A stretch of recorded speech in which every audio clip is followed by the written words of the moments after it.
Chapter 19. London was our present point of rest. We determined to remain several months in this wonderful and celebrated city. Clerval desired the intercourse of the men of genius and talent who flourished at this time, but this was with me a secondary object. I was principally occupied with the means of obtaining the information necessary for the completion of my promise, and quickly availed myself of the letters of introduction that I had brought with me, addressed to the most distinguished natural philosophers. If this journey had taken place during my days of study and happiness, it would have afforded me inexpressible pleasure. But a blight had come over my existence, and I only visited these people for the sake of the information they might give me on the subject in which my interest was so terribly profound. Company was irksome to me, and I could thus cheat myself into a transitory peace. But busy, uninteresting, joyous faces brought back despair to my heart. I saw an insurmountable barrier placed between me and my fellow-men. This barrier was sealed with the blood of William and Justine, and to reflect on the events connected with these names filled my soul with anguish. But in Clerval I saw the image of my former self. He was inquisitive and anxious to gain experience and instruction. The difference of manners which he observed was to him an inexhaustible source of instruction and amusement. He was also pursuing an object he had long had in view. His design was to visit India, in the belief that he had in his knowledge of its various languages, and in the views he had taken of its society, the means of materially assisting the progress of European colonization and trade. In Britain only could he further the execution of his plan. He was forever busy, and the only check to his enjoyments was my sorrow and dejected mind. I tried to conceal this as much as possible, that I might not debar him from the pleasures natural to one who was entering on a new scene of life, undisturbed by any care or bitter recollection. I often refused to accompany him, alleging another engagement, that I might remain alone. I now also began to collect the materials necessary for my new creation, and this was to me like the torture of single drops of water continually falling on the head. Every thought that was devoted to it was an extreme anguish, and every word that I spoke in allusion to it caused my lips to quaver and my heart to palpitate.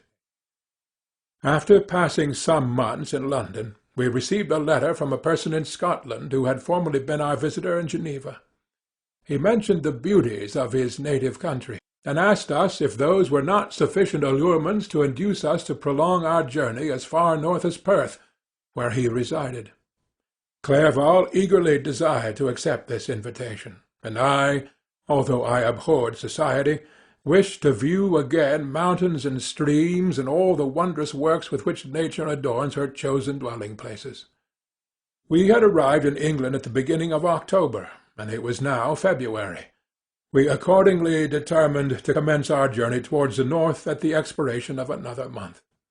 In this expedition we did not intend to follow the great road to Edinburgh, but to visit Windsor, Oxford, Matlock, and the Cumberland Lakes, resolving to arrive at the completion of this tour about the end of July. I packed up my chemical instruments and the materials I had collected, resolving to finish my labours in some obscure nook in the northern Highlands of Scotland. We quitted London on the 27th of March, and remained a few days at Windsor, rambling in its beautiful forest. This was a new sense to us mountaineers. The majestic oaks, the quantity of game, and the herds of stately deer were all novelties to us. From thence we proceeded to Oxford. As we entered this city, our minds were filled with the remembrance of the events that had been transacted here more than a century and a half before. It was here that Charles I had collected his forces. This city had remained faithful to him, after the whole nation had forsaken his cause to join the standard of Parliament and liberty.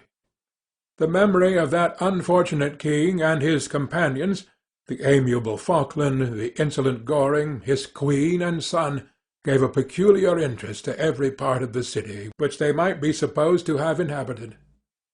The spirit of elder days found a dwelling here, and we delighted to trace its footsteps. If these feelings had not found an imaginary gratification, the appearance of the city had yet in itself sufficient beauty to obtain our admiration. The colleges were ancient and picturesque, the streets are almost magnificent, and the lovely Isis, which flows beside it through meadows of exquisite verdure, is spread forth into a placid expanse of waters, which reflects its majestic assemblage of towers and spires and domes embosomed among aged trees. I enjoyed this scene, and yet my enjoyment was embittered both by the memory of the past and the anticipation of the future. I was formed for peaceful happiness. During my youthful days discontent never visited my mind, and if I was ever overcome by ennui, the sight of what is beautiful in nature, or the study of what is excellent and sublime in the productions of man, could always interest my heart and communicate elasticity to my spirits. But I am a blasted tree. The bolt has entered my soul, and I felt then that I should survive to exhibit what I shall soon cease to be, a miserable spectacle of wrecked humanity, pitiable to others, and intolerable to myself. We passed a considerable period at Oxford, rambling among its environs and endeavouring to identify every spot which might relate to the most animating epoch of English history. Our little voyages of discovery were often prolonged by the successive objects that presented themselves. We visited the tomb of the illustrious Hampden, and the field on which that patriot fell. For a moment my soul was elevated from its debasing and miserable fears to contemplate the divine ideas of liberty and self-sacrifice of which these sites were the monuments and the remembrancers. For an instant I dared to shake off my chains and look around me with a free and lofty spirit, but the iron had eaten into my flesh, and I sank again, trembling and hopeless, into my miserable self. We left Oxford with regret, and proceeded to Matlock, which was our next place of rest. The country in the neighbourhood of this village resembled to a greater degree the scenery of Switzerland, but everything is on a lower scale, and the green hills want the crown of distant white Alps which always attend on the piny mountains of my native country. We visited the wondrous cave and the little cabinets of natural history, where the curiosities are disposed in the same manner as in the collections at Cerveau and Chamounix. The latter name made me tremble when pronounced by Henry, and I hastened to quit Matlock, with which that terrible scene was thus associated. From Derby, still journeying northwards, we passed 2 months in Cumberland and Westmoreland. I could now almost fancy myself among the Swiss mountains. The little patches of snow which yet lingered on the northern sides of the mountain, the lakes, and the dashing of the rocky streams, were all familiar and dear sights to me. Here also we made some acquaintances, who almost contrived to cheat me into happiness. The delight of Clerval was proportionately greater than mine. His mind expanded in the company of men of talent, and he found in his own nature greater capacities and resources than he could have imagined himself to have possessed while he associated with his inferiors. "I could pass my life here," said he to me, "and among these mountains I should scarcely regret Switzerland and the Rhine." But he found that a traveller's life is one that includes much pain amidst its enjoyments. His feelings are forever on the stretch, and when he begins to sink into repose, he finds himself obliged to quit that on which he rests in pleasure for something new, which again engages his attention, and which also he forsakes for other novelties. We had scarcely visited the various lakes of Cumberland and Westmoreland, and conceived an affection for some of the inhabitants, when the period of our appointment with our Scotch friend approached, and we left them to travel on. For my own part, I was not sorry. I had now neglected my promise for some time, and I feared the effects of the demon's disappointment. He might remain in Switzerland and wreak his vengeance on my relatives. This idea pursued me and tormented me at every moment from which I might otherwise have snatched repose and peace. I waited for my letters with feverish impatience. If they were delayed, I was miserable and overcome by 1,000 fears, and when they arrived, and I saw the superscription of Elizabeth or my father, I hardly dared to read and ascertain my fate. Sometimes I thought that the fiend followed me, and might expedite my remissness by murdering my companion. When these thoughts possessed me, I would not quit Henry for a moment, but followed him as his shadow to protect him from the fancied rage of his destroyer. I felt as if I had committed some great crime, the consciousness of which haunted me. I was guiltless, but I had indeed drawn down a horrible curse upon my head, as mortal as that of crime. I visited Edinburgh with languid eyes and mind, and yet that city might have interested the most unfortunate being.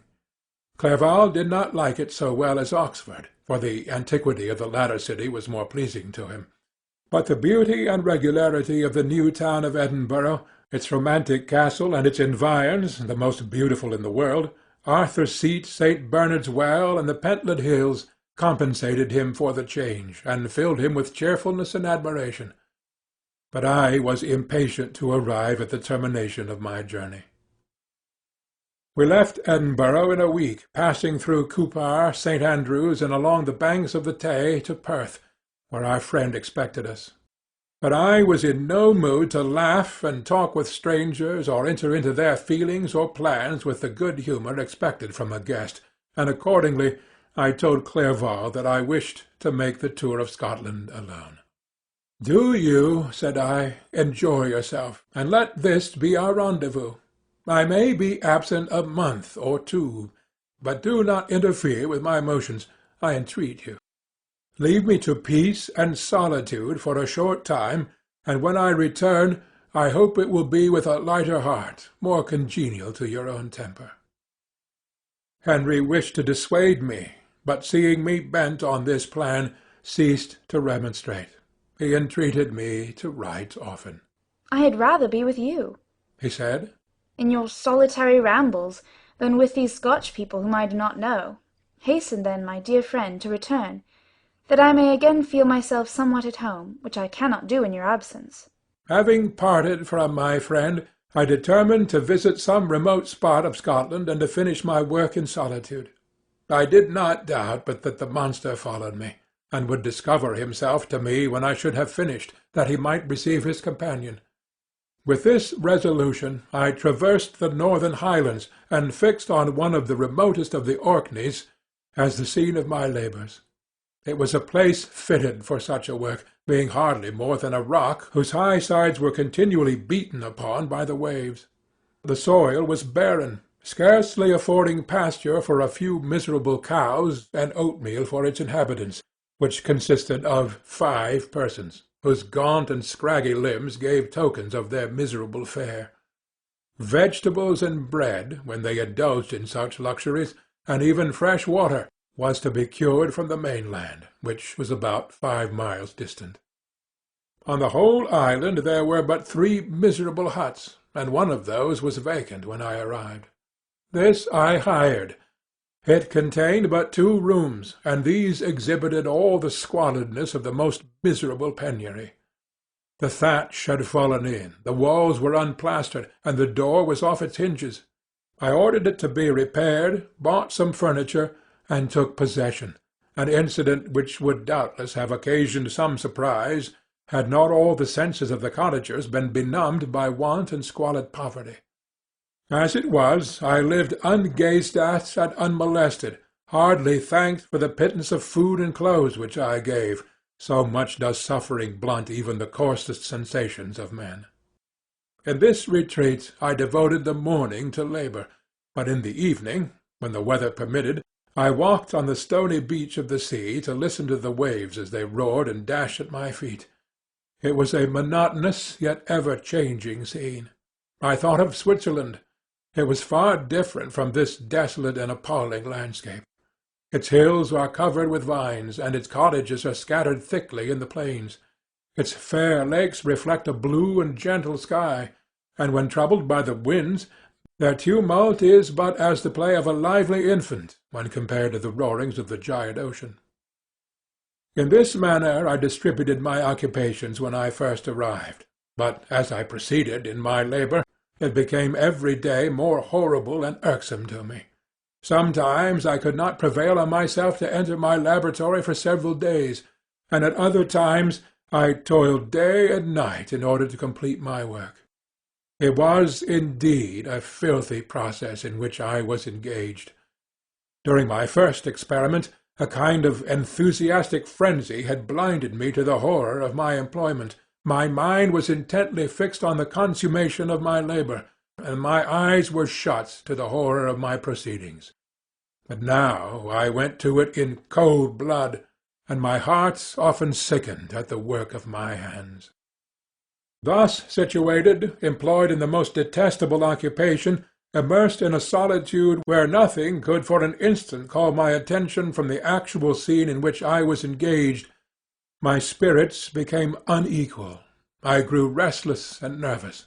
Every moment I feared to meet my persecutor.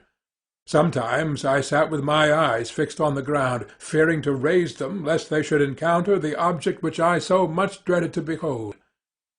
I feared to wander from the sight of my fellow creatures, lest when alone he should come to claim his companion. In the meantime I worked on, and my labour was already considerably advanced. I looked towards its completion with a tremulous and eager hope, which I dared not trust myself to question, but which was intermixed with obscure forebodings of evil that made my heart sicken in my bosom. End of Section 21.